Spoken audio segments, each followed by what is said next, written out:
ڈال دیں.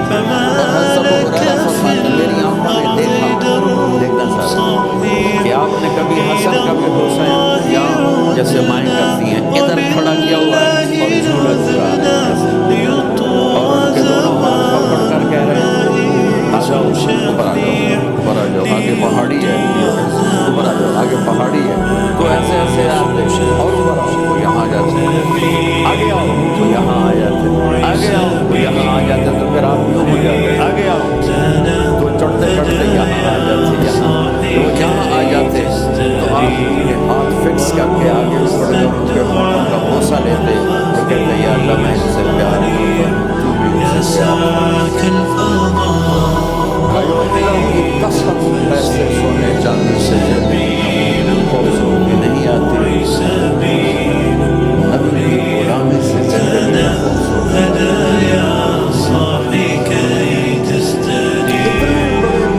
اور حضرت عائشہ سے دوڑ لگائیں. یا کسی مولانا سے پوچھو اپنی بیوی سے کبھی کہا کہ دوڑ لگائیں الٹو سوٹا لے تو کھلو جاوے گا. عائشہ دوڑ لگائیں اور واپسی کہاں سے ہو رہی ہے دوڑ کہاں لگا رہی الدین بعید عن حب وحیاء وبهجرك للدین ستحیا تعشق ما قلبك يرضى کوئی نظر نہیں آ رہا الأيام ستحلو وترى الدنيا شط نجاة وبحر من آمال شط لجميل الأحلام ليس الدين كما تخشاه داما وعداك حرام الإسلام جميل حقا هذا